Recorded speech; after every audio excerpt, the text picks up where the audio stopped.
नमस्कार, आप देख रहे हैं स्पेशल सेल। इस वक्त मैं हूं आपके साथ अंजलि। तो चलिए खबरों की शुरुआत करने से पहले डालते हैं क्राइम की बड़ी खबरों पर एक नजर। बुलंदशहर में कानून व्यवस्था ने खोली सीएम के महिला सुरक्षा दावों की पोल। नाबालिग रेप पीड़िता के हक का किया हनन। जांच से पहले ही 3 नामजद हो गए रिहा।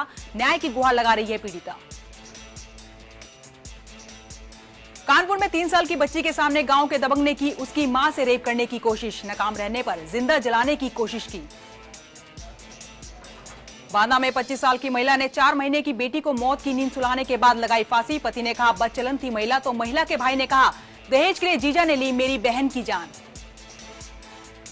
और यूपी एसटीएफ को मिली बड़ी कामयाबी। बरेली में इनामी बदमाश रईस को किया गिरफ्तार। 2011 से जेल से फरार था रईस, पर था 25,000 का इनाम।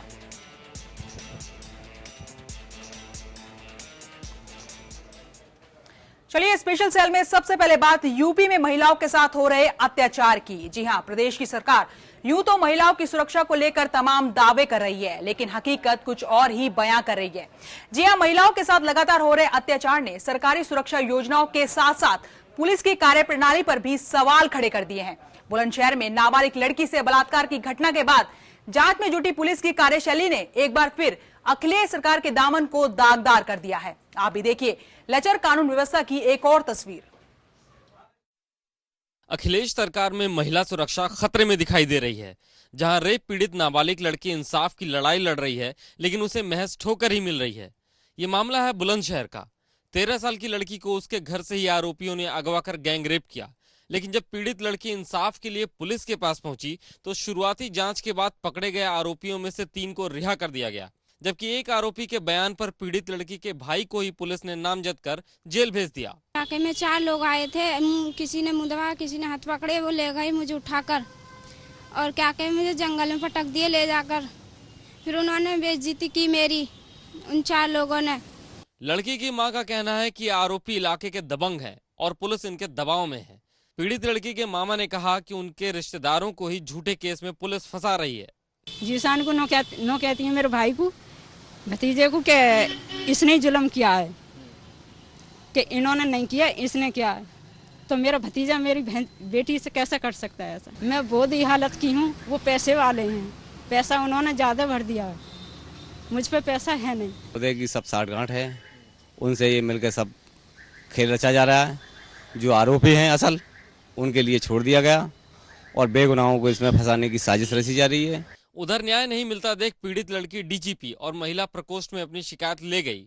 पुलिस पर उठे सवालों के बाद एसएसपी बुलंदशहर ने कहा है कि वो मामले की जांच कर रहे हैं और पीड़ित लड़की की मेडिकल रिपोर्ट का इंतजार हो रहा है। एक तौहद्दीस नाम का व्यक्ति सही पाया गया, बाकी 2 और व्यक्ति जो कि उस समय घटना के समय मुंह में लगाए थे, अपना मुंह ढके हुए थे।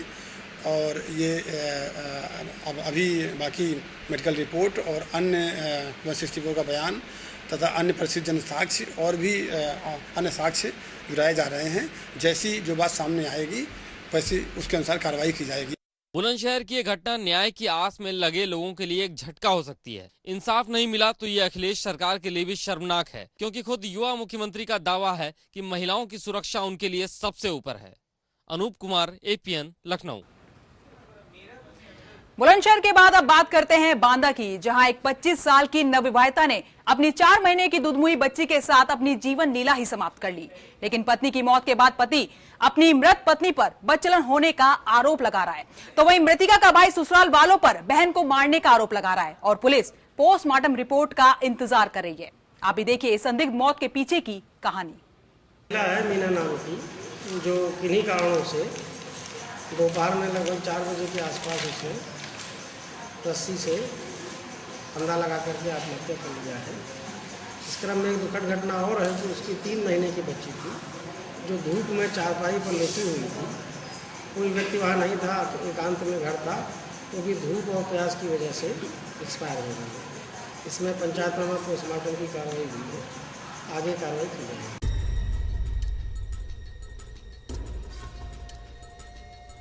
भरी दोपहरी में मीणा अपने ही घर में सूली पर लटक गई। किसी को कुछ पता नहीं। करीब 35 डिग्री के तापमान में उसने अपने 4 महीने की दुधमुही बच्ची को आंगन में सुखाकर मार डाला। घर में कुछ पता ही नहीं चला और जब पति देवराज ने लाश देखा तो पत्नी के मौत के पीछे उसके ही नैतिक मूल्यों के पतन की बात कहकर पत्नी पर ही आरोप जड़ दिया। वो महेश नाम का लड़का, उसने गलत काम किया, हमने रंगवा हाथों पा गया। जब वो घर आई तब उसने उससे हमने पूछा, तलाशी ली तो उसके पास पैसे भी निकले कुछ। उधर मायके से भाग भाग कर आया हुआ मीणा के भाई धर्मेंद्र बहन के शव को देखते ही रो रो कर बस इतना ही कहा कि इसके ससुराल वालों ने ही इसे मार डाला। जीजा जी ने उसकी बहन को दहेज के लिए मार डाला। तो मार डाला इन लोगों ने। किन लोगों ने मार डाला? ससुराल वालों ने। और मौका वारदात पर पहुंची पुलिस ने कहा कि पोस्टमार्टम रिपोर्ट के बाद ही मौत के कारणों का पता चल पाएगा। अभी कोई कारण नहीं बताया जा रहा है, क्योंकि मौके पर जब हम लोग गए थे मायके पक्ष का कोई नहीं था, केवल उसका जेठ मौजूद था। तो अभी कारण स्पष्ट नहीं किस वजह से उसने आत्महत्या की है या क्या घटना है। घटना बांदा शहर कोतवाली क्षेत्र के कटरावल गांव के रामराज के पुरवा की है। दिन के 4 बजे घर में एक जेठ की मौजूदगी में 25 साल की एक महिला जावित्री उर्फ मीणा ने फांसी लगाकर अपनी जान दे दी। घर में किसी को पता ही नहीं चला। उसने अपनी 4 माह की बच्ची को घर के आंगन में धूप में सुखाकर मार डाला। जेठ को कुछ पता ही नहीं चला। पति को जब अपनी पत्नी की मौत की खबर मिली तो चेहरे पर पत्नी की मौत की वियोग कम, पत्नी के करतूतों से हो रही नफरत ज्यादा दिखा। पति ने साफ कहा है कि उसकी पत्नी ही बदचलन थी। उसका किसी से प्रेम संबंध था जिसे छुपाने के लिए उसने खुद को मार डाला। ने गलत काम किया, हमने रंगवा हाथों पा गया। जब वो घर आई तब उसने हमने पूछा, तलाशी ली तो उसके पास पैसे भी निकले कुछ। उसको जो है हमने कहा कि बताओ सच, तो उसने बताया हर चीज़। फिर वो जो है हमको नींद नहीं आ रही थी 2-4 दिन, तो हमने जो है फ़ोन करके कहा कि चलो उनको भी बताते हैं ससुराल में, तो वहाँ भी बताया जो है। तो इसके बावजूद जो है उन लोगों ने हमें गाड़ी दी। उन लोगों ने कहा हम तुम्हारी बात नहीं मानते हैं। बहन की मौत की खबर सुनकर मायके से भागकर भाई के मुताबिक उसके जीजा ने ही उसकी जान ले ली। शहर के कोतवाली थाने में उसने पुलिस के सामने बयान दिया कि आए दिन वो उसकी बहन के साथ दहेज के लिए मारपीट किया करता था। कारण यही था, दहेज प्रथा का था। 50,000 रुपए गाड़ी मांग रहे थे, धमकी दे रहे थे, उसको मारने को कह रहे थे। अपने वहाँ से मायके से लेके आ, नहीं दिया हम लोगों ने। कब से परेशान कर रहा था? शादी के बाद से ही परेशान करने लगा था, दारू पी के मारता था। फिलहाल कोतवाली थाने की पुलिस शव को कस्टडी में लेकर पोस्टमार्टम रिपोर्ट आने का इंतजार कर रही है, तब कार्रवाई की जाएगी। लेकिन इस संदिग्ध मौत को लेकर पुलिस के सामने सबसे बड़ी चुनौती ये होगी कि वो दोनों पक्षों में से किसकी बातों पर यकीन करेगी। बांदा से संदीप की रिपोर्ट, एपीएन। अभी आपने देखा कि बांदा में 25 साल की महिला और उसकी 4 महीने की बेटी की मौत का कोई गवाह नहीं था। तो वहीं प्रदेश के कानपुर देहात में एक महिला की 3 साल की बेटी अपनी मां के साथ हुए अन्याय की गवाह बनी। जी हां, 3 साल की मासूम रोशनी ने तोतली भाषा में बस इतना कहा कि उसकी मां को चोर ने बीड़ी से जलाकर मारने की कोशिश की। जी हां, आखिर क्या थी घटना के पीछे की वजह और क्यों समाज के कुछ भेड़िए एक महिला की जान के दुश्मन बन गए, देखिए इस रिपोर्ट में।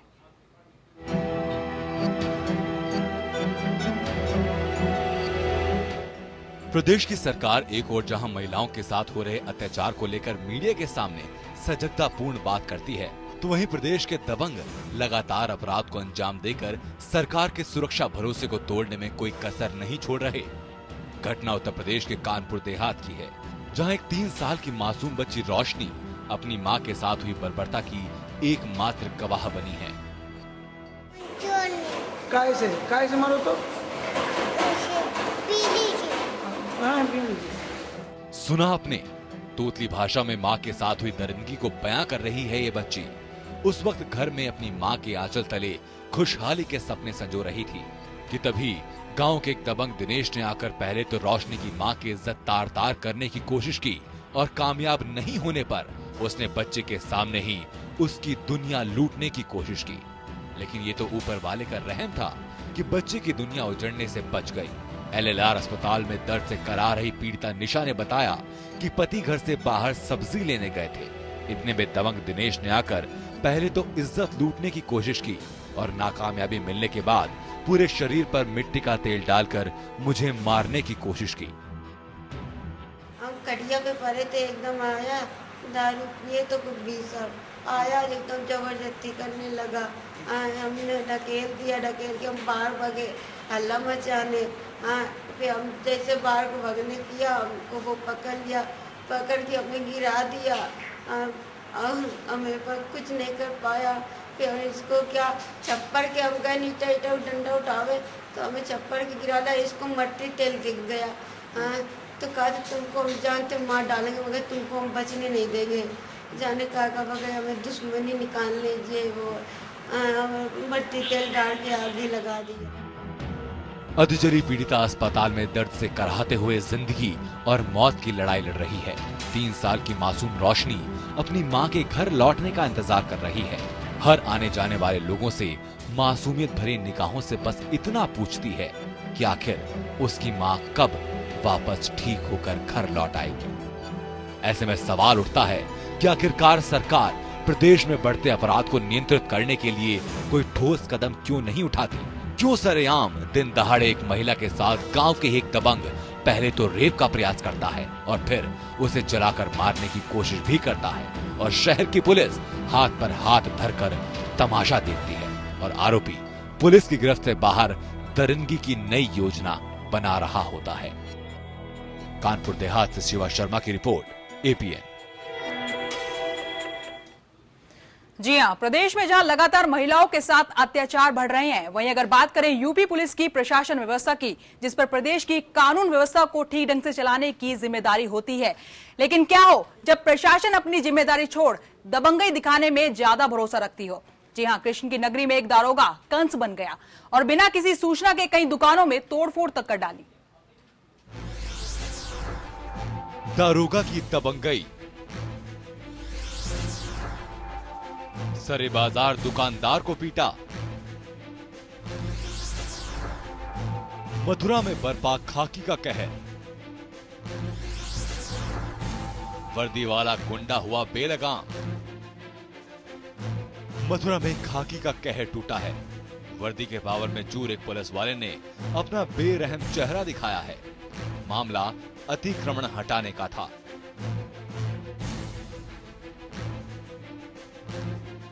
वाकया वृंदावन कोतवाली इलाके में स्थित बांके बिहारी पुलिस चौकी क्षेत्र का है।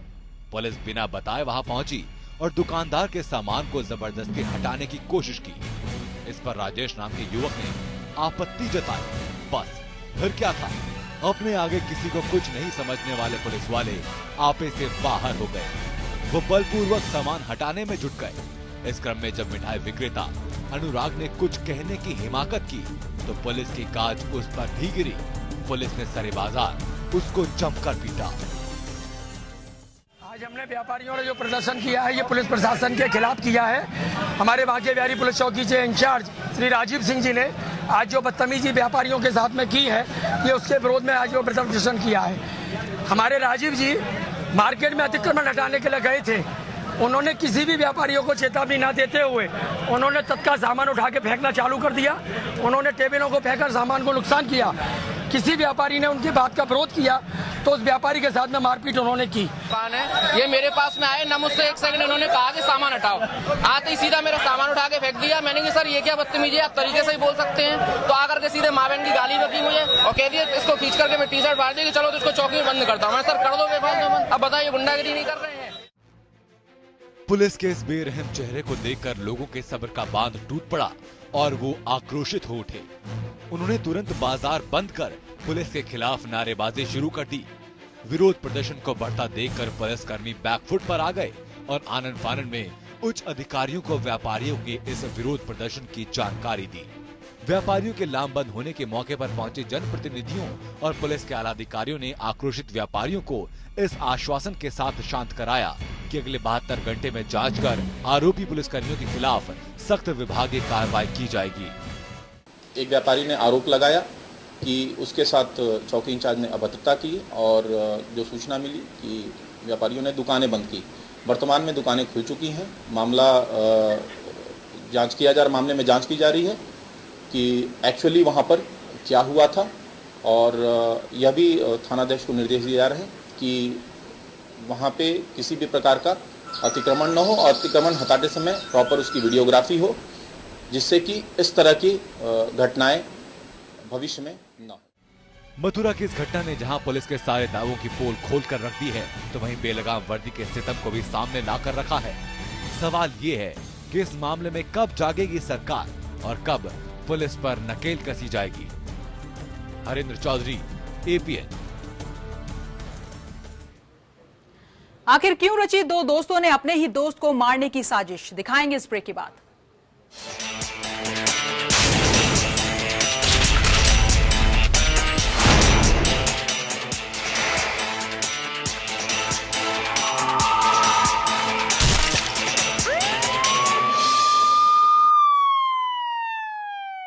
चलिए ब्रेक के बाद आपको दिखाते हैं बरेली में दोस्ती के रिश्ते को शर्मसार करती ये खबर, जहां दो दोस्तों ने अपने ही सगे दोस्त को जान से मारने की खूनी साजिश रची। जी हां, लेकिन शातिर दोस्तों की ये मौत की साजिश नाकामयाब रही और पीड़ित दोस्त मौत के मुंह से बच निकला। आप भी देखिए रिश्ते को शर्मसार करती ये वारदात।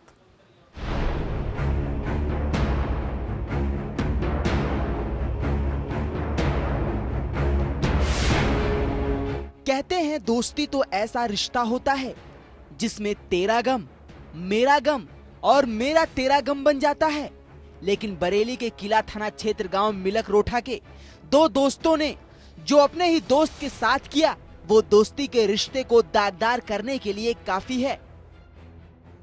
यहाँ अजीम नाम के एक युवक को उसके दो दोस्तों ने पहले तो उसे खूब मारा पीटा, फिर उसके हाथ पैर बांधकर उसे रेल की पटरी पर मरने के लिए फेंक दिया। पीड़ित अजीम किसी तरह घर पहुंचा और परिवार को अपने साथ हुए इस वारदात की जानकारी दी। मेरा मुंह पकड़ा रुमाल से और एक ने गला पकड़ लिया, तो उन्होंने तले गिरा दिया मुझे।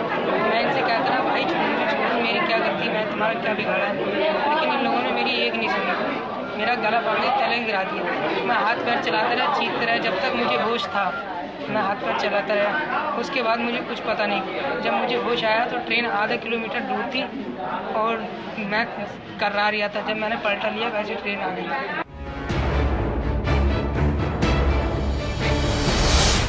आनन फानन में युवक को गंभीर हालत में बरेली के जिला अस्पताल में भर्ती कराया गया, जहां उसकी हालत खतरे से बाहर बताई जा रही है। युवक के परिजनों ने बताया कि अजीम को उसके दो दोस्त निजाम और मुनाजिर टहलाने के बहाने ले गए और उसे रेल की पटरी के पास मारपीट करके उसके साथ लूटपाट की। इतना ही नहीं, दोनों आरोपी दोस्तों ने पीड़ित अजीम के पास से 10,000 रुपए भी छीन लिए। उसको गाड़ी पे ले जाके महसपुरा के जंगल में उधर डिस्ट्रिक्ट में उसको गला घोट के उसके कपड़े उतारे, उसकी जेब में 10,000 रुपए थे वो ले लिए। वहीं पीड़ित अजीम के परिजन मुन्नी ने भी कहा कि अजीम के मारपीट और लूट उसके ही दोस्त निजाम और मुनाजिर ने की है। आरोपी दोस्त इसे बहला फुसलाकर बाहर ले गए और इसके पैसे लूटकर जान से मारने की कोशिश की। लड़के को बुला के और उससे बाद में बिठाल के ले जाके उसके मुंह को ढाटा दिया, ढाटा दे के फिर उसका टिटुआ दिया, टिटुआ दे के फिर उसको पता ही नहीं चला कि किस जगह मुझे मार के डाला।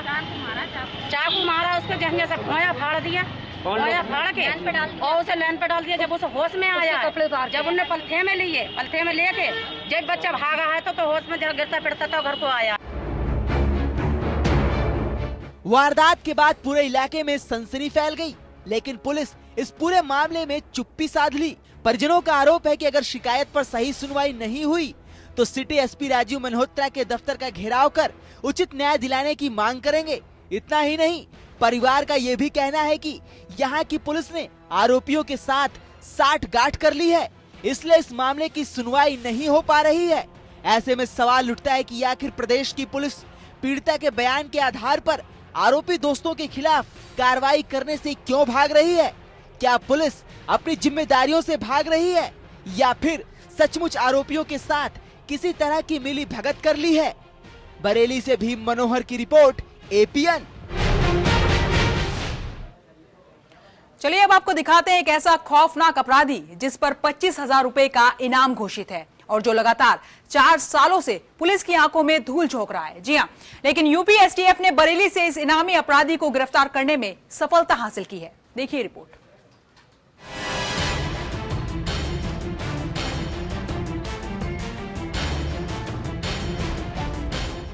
पुलिस की गिरफ्त में खड़ा ये कुख्यात अपराधी रईस है।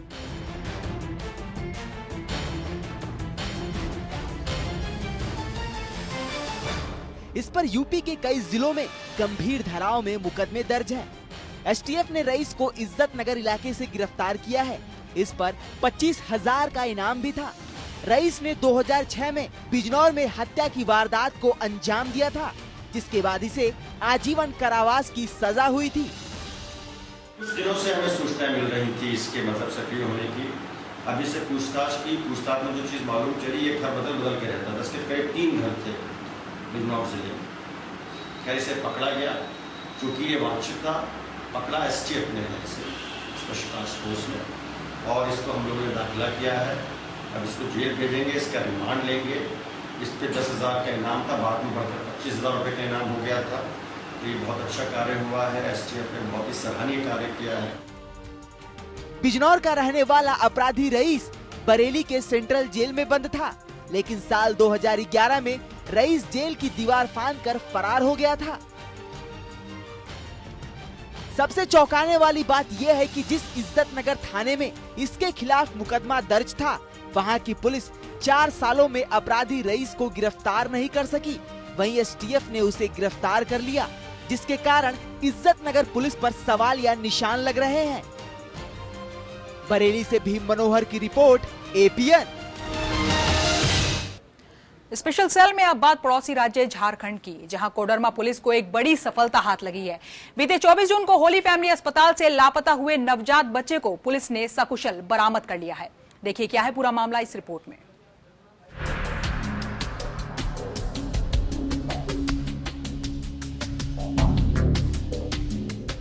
एक तरफ सरकार मुहिम चला रही है बेटी बचाओ बेटी पढ़ाओ, लेकिन लोग इसे ताक पे रख रहे हैं।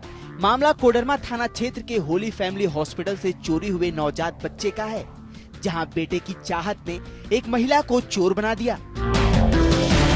चलिए अब आपको पूरा माजरा समझाते हैं। दरअसल गुड़िया देवी नाम की महिला, जो बरकठा थाना क्षेत्र की रहने वाली थी, प्रसव के दौरान वो कोडरमा के फैमिली हॉस्पिटल में भर्ती थी।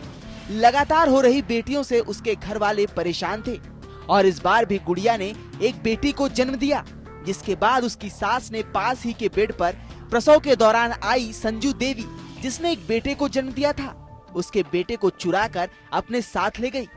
लेकिन उसकी ये करतूत अस्पताल में लगे सीसीटीवी कैमरे में कैद हो गई। वही संजू देवी के बच्चे की गायब होने की सूचना मिलते ही मौके पर पहुंची पुलिस ने अस्पताल में लगे सीसीटीवी फुटेज को खंगालना शुरू किया, और फुटेज के आधार पर पुलिस आरोपी महिला तक पहुंच गई और बच्चे को सकुशल बरामद कर लिया। कि हमको जोड़ा बच्चा हुआ, एक बच्चा एक बच्ची, लेकिन ऐसा बात नहीं था। एक अपहृत बच्चा था, नवजात शिशु, एक उसको साथ बच्ची हुई थी वो, तो उसको बरामद करके लाए। उन्होंने भी कन्फेस किया कि नहीं, हम वहाँ से हॉस्पिटल से चुरा के लाए हैं। वहीं बच्चा मिलने के बाद संजू देवी के पूरे परिवार में खुशी का माहौल है। खुशी में है हम, तो अब आशा छोड़ दिए, अब तो पुलिस हमको हाथ में दे दिया, अब हमारा खुशी मन है, अब खुशी बुझाता है। बच्चे को भले ही पुलिस ने बरामद कर लिया हो, लेकिन बड़ा सवाल ये है कि सरकार लगातार बेटी बचाओ बेटी पढ़ाओ योजनाओं में पैसे खर्च कर रही है, फिर भी लोग बेटियों को बोझ समझते हैं। कोडरमा से मनोज कुमार की रिपोर्ट, एपीएन। चलिए एक नजर आज की क्राइम फाइल्स पर। आजमगढ़ जिले के महाराजगंज थाना क्षेत्र के बलुआ घाट पर एक दिन पहले घाघरा नदी के किनारे मिला नर कंकाल गोरखपुर जिले के मिसरौली गांव निवासी ज्ञानेंद्र दुबे का था, जो अपराधी गैंग का सरगना था। बीते 31 मई को पैसे के लेन देन को लेकर उसके साथियों ने गोली मारकर उसकी हत्या कर दी थी। वहीं बहराइच में घंटाघर के पास स्थित सिद्धनाथ मंदिर के पास एक मंचले को युवती के साथ छेड़छाड़ करना महंगा पड़ गया। युवती ने युवक को जमकर मारा पीटा और पीटते पीटते घंटाघर चौकी पर ले जाकर पुलिस के हवाले भी कर दिया। वहीं सहारनपुर पुलिस ने नकली आरटीओ ऑफिस का भंडाफोड़ करने का दावा किया है। पुलिस ने फर्जी आरटीओ समेत 2 लोगों को गिरफ्तार कर उनके पास से भारी मात्रा नकली ड्राइवर लाइसेंस, नकली फिटनेस सर्टिफिकेट और नकली परमिट के नमूनों समेत कई राज्यों के आरटीओ कार्यालयों से संबंधित 50 से ज्यादा मोहरें भी बरामद की हैं। वहीं देवघर नगर निगम से सहायक अभियंता के पद पर कार्यरत समीर सिन्हा को भ्रष्टाचार में संलिप्तता के आधार पर देवघर पुलिस ने गिरफ्तार कर लिया है। देवघर उपायुक्त अमित कुमार के आदेश पर समीर सिन्हा को गिरफ्तार कर लिया है। बताया जा रहा है कि श्रावणी मेले के दौरान निकलने वाली निविदा को लेकर सहायक अभियंता ने एक निजी कंपनी से 15 लाख रुपए घूस के तौर पर मांगे थे। और शाहजहांपुर में जीआरपी ने डोडा की सप्लाई करने वाले 2 तस्करों को गिरफ्तार किया है। जीआरपी ने तस्करों के पास से भारी तादाद में डोडा बरामद किया है। पकड़े गए डोडे की कीमत लगभग 1.25 लाख रुपए बताई जा रही है। स्पेशल सेल में आज बस इतना ही। तब तक के लिए हमें दीजिए इजाजत। नमस्कार।